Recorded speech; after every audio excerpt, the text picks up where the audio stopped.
Hey guys, I wanted to do a video of this latest knife that I was able to acquire and kind of share my experiences. It's the very first custom knife I was able to purchase from a custom knife maker. I've been collecting knives for quite some time, and I have a handful of custom knives from two makers, Les George and Kirby Lambert. But both of them I kind of were able to buy and quite frankly collect on accident. And I'll explain that is I purchased some pistols from a pistol company called Wilson Combat, and I've purchased some knives from them, and I've purchased a bunch of different stuff from them. And they did this thing way back in the day, and they do it still today. It's called a tactical alliance, where they actually get kind of custom makers to make them knives, and then they resell them in small quantities. I think like they're 10 units. And so I was able to pick up both of these knives, and they were just heads and tails above anything I've ever been able to handle. So, I've collected knives from back in the day, but I mean, you put a Kirby Lambert up to a, Benchmade. It was, for me, it was night and day, right? So I went on the secondary market and, purchasing some Les Georges, purchasing some Kirby Lamberts, because I knew what the knife was. I knew what the feel was. I kind of had an expectation of what I was purchasing. And I actually emailed them both, and kind of, they were both very, very cool, and they discussed their knives. But one thing I thought was interesting, for years, and I'm talking years and years, both of them were, hey, honestly, I don't have time to build you a knife, which I totally understand. Watching, getting kind of into knives, and this is the first time I watched a video of Blade Show. I mean, it looked packed to me. So these are just two guys literally making knives, and quite frankly, this goes for any custom maker out there. And so there'd be there's probably 10 times the demand than they can produce the supply. So I totally get it. But it made me think about the custom knife world, and kind of trying to dive into the custom knife world, and just my experience and how I ended up with this knife. So one of the things that I'm a big proponent of, I believe in it, is I try not to buy things off of hype and just kind of pictures online. I think it's, I know, I get it, I'm a human being and it happens, but, I try to fight that instinct quite a bit. So I'm very lucky to have a local knife shop that has custom knives here in Southern California. In fact, there's a couple of them. So I generally hold, to my principles of not buying something, especially that this price range, without having seen it or felt it. And that becomes very difficult when there's just no supply and all this demand. So one thing I noticed in the custom knife world is that, I think a lot of people, and including me, I lump myself in there, do get excited about pictures. So, without ever having without ever having held a knife or flicked the knife or opened the knife or whatever, people see different things like colors and how it looks on a computer screen, and kind of that determines the value of the knife. So I've always found it absolutely fascinating that two knives side by side, one can just be titanium with standard blade, and the other one is like purple mokutai with light blue and great colors, and a Damascus blade, and don't get me wrong, I think they look fantastic, but literally that knife could be 3 to 10 times more expensive than the other knife. Whereas, like, in the back of my mind, from a business perspective, I said, I think the exact same amount of labor went into that other knife, and I know the materials were more expensive, but it shouldn't be, 4 to 5 times the more expensive. But it is a supply and demand culture, right? This is the United States of America, and nobody's gonna sell something for less money. Nobody says, here, take less money for that. So I totally get it. But that's one of the major things that has prevented me just not having a supply there, and just kind of having an issue with that kind of process in the secondary market as a whole, to jumping into the custom knife world. So anyway, off my soapbox, this is kind of what happens. I'm watching hours of footage, and this is my entertainment from Blade Show 2017. In fact, I make these videos not because I'm obviously not great at making these videos, and I don't think I have a particularly good knife collection, but I really enjoy watching them. So I kind of want to give back and make my own videos, and hopefully you guys can watch it and someone will get entertainment from it, as I get entertainment from the other videos that are out there. But literally, I see this one knife, and this is the knife, and it popped up on some YouTube channels, and I'm just like, dang, that thing looks sweet. Not perfect, just sweet. Like, it just spoke to me. Like art, almost. And I know what I'm going to do. I'm going to try to get a hold of this knife. I'm going to try to find out who the maker is. I'm going to email them, and they're not going to email me back. Or they will email me back and say the knife is sold. Or they'll say my books are closed, or whatever I expected them to say. But that didn't happen. So what happened was I reached out, and I got an email back. And then I reached out again, or I emailed back, and then I emailed back, and then it turned into a phone conversation. And I kind of want to go over this knife and the maker and all of that stuff. So let me just put the card down here. It's called Larevo Knives, and the maker is Jason Overall. And I kind of hope he doesn't watch this video because, you know, I'm kind of sensitive about that. But from a marketing standpoint, I think that's weird. I think it probably should just be Jason Overall Knives, but maybe there's like a LLC or whatever. But from a business standpoint, I think that's a little bit confusing. But anyway, it's Larevo Knives, and the maker is Jason Overall. That's the information. And I believe now, believe it or not, his books are closed, even though he's a fairly new maker. So he's a new maker that I've never heard of before. And like I said, I've been in knife, you know, just keeping an eye on the custom world for years. But I had the opportunity to talk to him, and kind of he told me the story about this knife and kind of what he did. And that was enough for me to say, maybe you should go against your instinct here not to buy this knife because you didn't handle it. Maybe you should go against your instinct to go not buy this knife because, you know, you don't know this maker and you don't know what, you know, all this stuff is. So I pulled the trigger. The knife is here. I'm doing a video on it, and I'll tell you kind of the things that I liked about it. So the first thing is, I couldn't have been more happy. The talking with the knife maker just added something to it. You know, talking with him, you know, you can kind of tell that he fully admits he's new to knife making, and kind of he's self-taught, so he doesn't have any heavy machinery. That was a big thing for me, where he's like, hey, I make these things completely by hand, right? So that was pretty cool, because I thought to myself, I wonder how many other makers out there literally don't use CNC, because if I was a knife maker, I'd absolutely use CNC. So speaking with him, you know, it just kind of put me over the edge, and I ended up buying the knife, and I couldn't have been more happy. It just kind of really impressed the heck out of me, which is why I want to make this video. So this particular model, and he's got a handful of them, but this one's called a Tribeca, and what's interesting about it is he made a couple prototypes, but this is the first one. So it's not going to be as refined as like a, you know, knife that's been out there forever, and the one that pops in my head is like a Del Ruff Dominator or something like that just they know how to make it. He could probably make it with his eyes closed. I mean, this knife had a couple prototypes, and then he threw this thing together. But I really like it, and the reason why it caught my eye is because I like the tactical modern stuff, but I like a throwback, some antique-y feel to it. And this thing looked to me like a gentleman's folder, something that you could put in your pocket, but then it's got a flipper on it, but then it's, you know, and then I'll show you the thickness, but then it's got this new Carboquartz, but kind of reminds you of ivory. So just kind of cool stuff like that. It just was a big old mix of kind of all, you know, maybe to some people they would consider it a mess, but for me, it all came together properly, and I'm like, dude, I want that knife. I want that particular knife.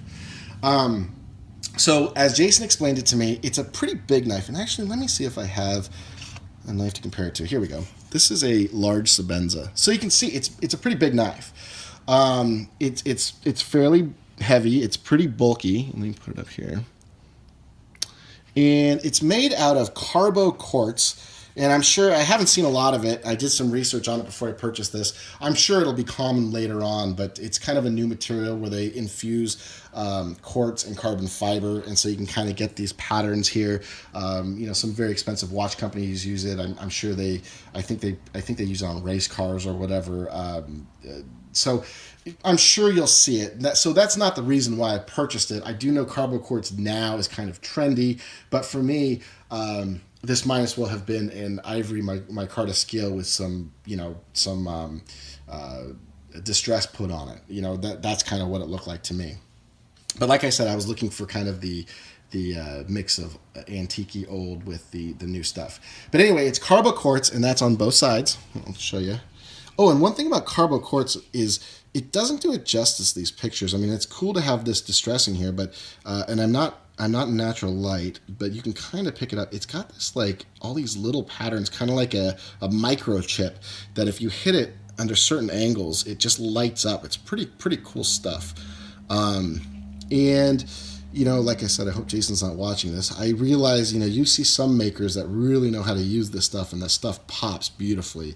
So Jason's, I think, learning how to work with this material here. So it's not done perfectly, but it's still, for me, the distressing looks amazing, and the material is great. It feels nice. It feels like carbon fiber, but has a little bit more grip to it, and it just kind of feels like it won't slip out of your hand.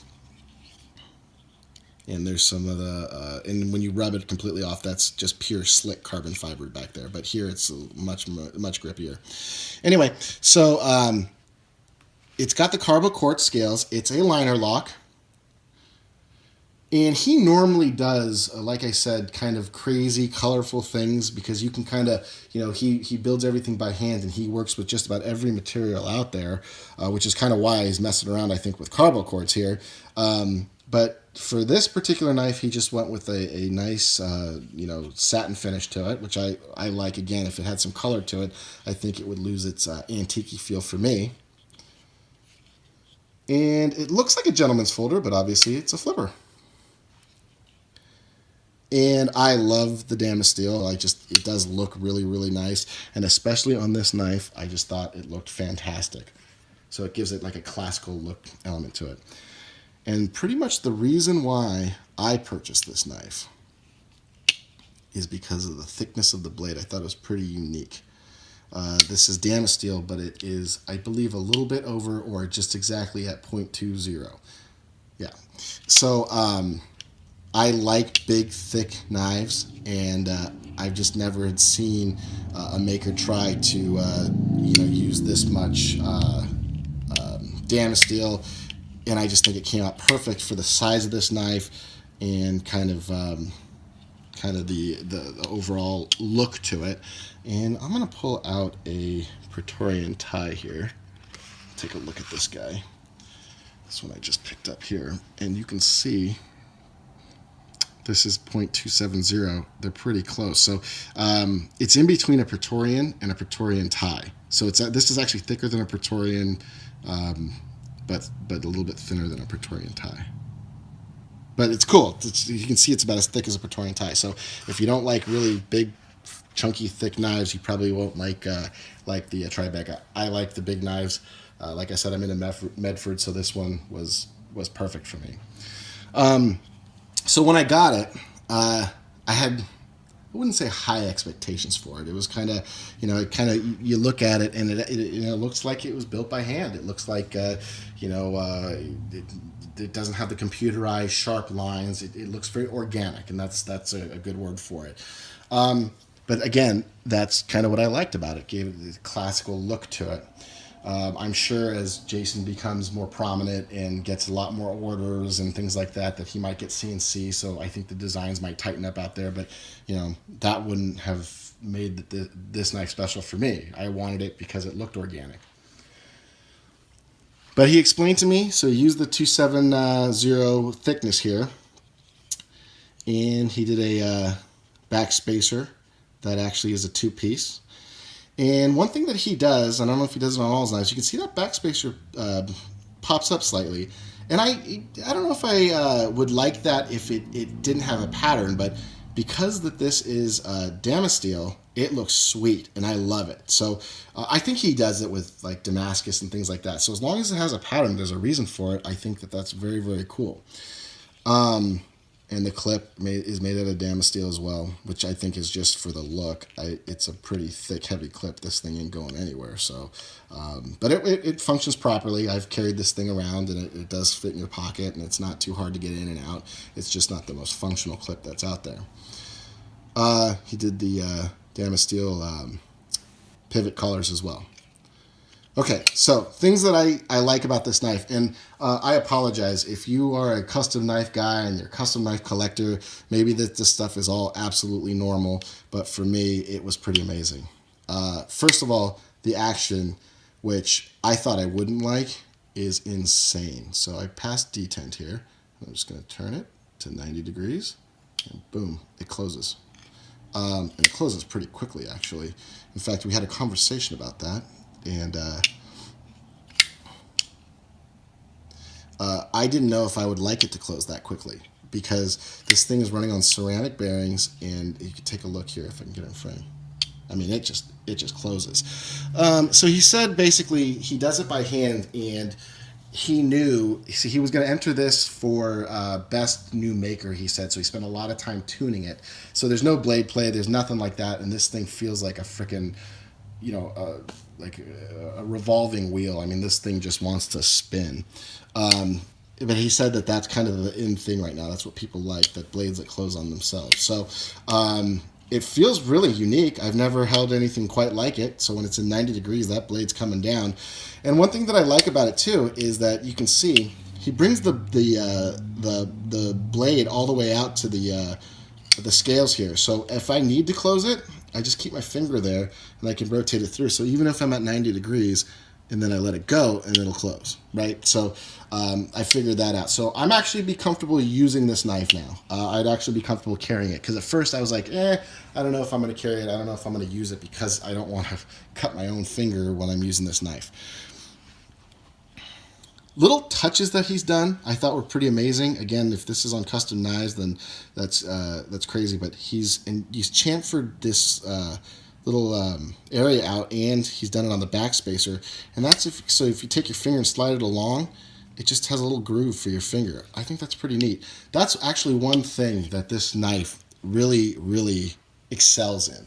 I don't think it's the best looker out there, but if you get it in your hand, and I understand I've seen some other reviews about Jason's knives, apparently they're really comfortable, all his line, but that's what this one is. I don't have another knife, including the Kirby Lamberts, which I think are pretty much the most comfortable other knife that I own, that's this comfortable. This thing has everything thought of. It's just kind of like, it's almost like a hand-designed a knife, right? It just feels great, feels good in the hand, and everything's soft, including this detent here. I mean, it's so soft, and I don't know if that's good or bad or ugly or whatever it is, but it is soft, man. And so you can play with this knife for hours, and you're not gonna hurt your hand. I mean, literally hours. You can just sit there and flick this knife, and you won't have any hand fatigue.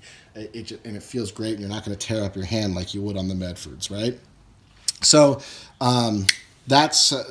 it's just really neat to play with and use. The blade grind, not great. We actually talked about that. I think, he talked about the Asian influence, and when he kind of wanted to do that.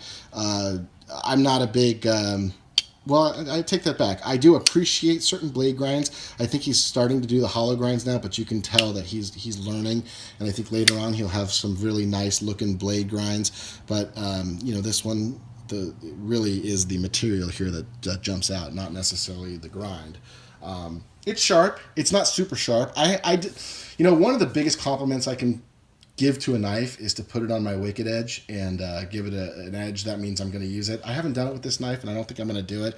I think this might be just my, like I said, my carry it around fidget spinner, if you will, a sharp fidget spinner, and just kind of to play with it. He does have the back spacer comes here for a lanyard hole. I don't carry a lanyard, and it comes to a nice point. So if you have to use it as a glass breaker, I wouldn't feel uncomfortable doing that. You'd probably hurt the knife pretty good, but if you had to get through glass, that looks like it would do the job. But one of the things that really popped out at me is the jimping here, and the jimping, if you take your finger and you slide it backwards, there's no traction whatsoever. You can kind of feel that there's jimping, but really there's no traction. When you dig your finger in and give it forward, it locks in. So the jimping here, and I don't know if you can see it, it's angled. That's just cool, right? I mean, I'd never even thought of that. I don't know if all his knives have that, but wow, right? Like who thinks of stuff like that? Because I can tell you right now on... let's grab another, grab a different Praetorian here. Take a look. A little different design here, right? That jimping is not smooth one way or the other way. This thing is just aggressive everywhere. So that's just a cool little touch. And this knife has cool little touches like that everywhere. So my take on this knife is that you can definitely see the development of the knife. I think I think his knives are really designed to look nice. You know, he's got an Instagram page. I see his knives. There's a lot of mokutai. There's a lot of stuff like that. But the reason why I wanted to make this video is because I'm not. That's not super important to me. But if you wanted a knife that has an amazing feel to it, I would highly recommend looking at this gentleman's knives. Again, I'm not an expert by any sense of the imagination. So if you want to comment to me that, hey, Aaron, all custom knives are like this, you're crazy. This guy does the exact same thing, then I apologize, because you're probably right. But I just even felt compelled to make this video and say thank you, number one, for reaching out, talking to me, and building, you know, a knife like this.